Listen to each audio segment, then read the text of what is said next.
Hello everyone, welcome to back my channel. I hope everyone is having a wonderful day. Before starting the video, please go ahead and hit the subscribe button. All products and services featured are independently chosen by editors. However, may receive a commission on orders placed through its retail links, and the retailer may receive certain auditable data for accounting purposes.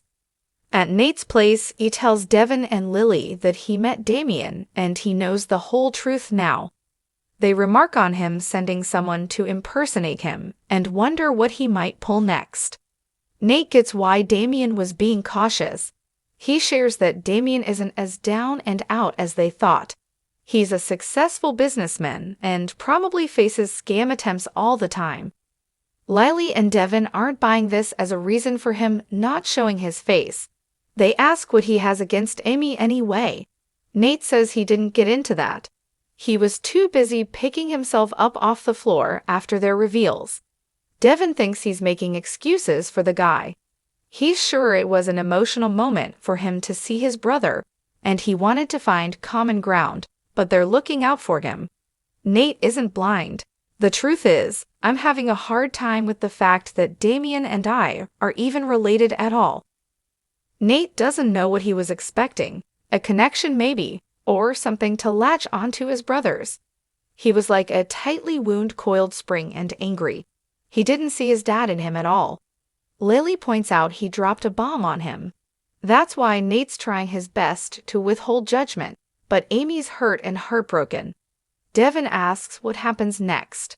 Nate will keep trying for as long as it takes to get through to Damien, or for him to go home.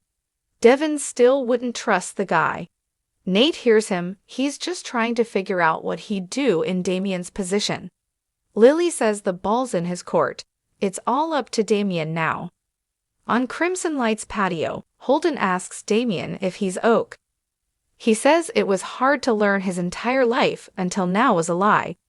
He should have just ignored Nate Hastings' pitch. I got too curious. I just had to know what the man was up to. Then I come to find out he's my brother and my mother's dying. Also, his dad wasn't his dad. How is he supposed to shake this off and move on? He should have just stayed in LA. Now it's too late. Holden feels guilty for pushing him to see Amy. Damien tells him he was right to tell him his mother was sick.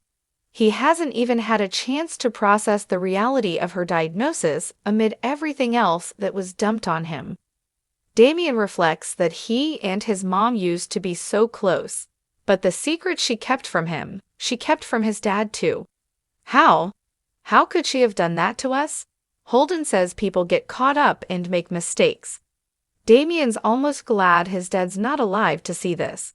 It would have gutted him. Damien says he would have been fine not knowing. Holden thinks she wanted him to know because she loves him. Maybe she didn't tell him back then because she knew how much Jackson meant to him. But now he's gone, and from the sound of it, her time is short too. She doesn't want to die with this lie on her conscience, and she doesn't want you to be left completely alone. Damien says he's alone and will still be alone after his mother is gone. Holden says, "You have a brother now." Damien snarks, whatever that means. He's got nothing right now except for a lot of questions. Holden thinks his mother may have answers. If she's as sick as they say she is, this might be his last chance. Damien muses, yeah. He remarks how big and painful this is. He has to take time to think things through. Holden reminds him they have enough problems in LA without adding this to their plate. They're both good at shutting out the past. Maybe they should move forward and forget. Damien says he's got a pretty big slate to try and wipe clean. Holden points out with all the fires they have to put out back home, they may not be able to afford to wait around and see what happens next. This has to be your call. Damien thinks he may be right. We forget this ever happened, leave Genoa City, and don't look back. In the Paris apartment, Billy paces with his phone and finally makes a call. He listens to Phyllis' voicemails asking him to call her back. Looking in the direction of the other room first, he decides to call the redhead. In the park in Genoa City, Phyllis picks up Billy's call and gasps, "Finally, I was beginning to think you were going to ignore me forever." In the Paris apartment, Sally overhears Billy tell Phyllis she's pretty hard to ignore.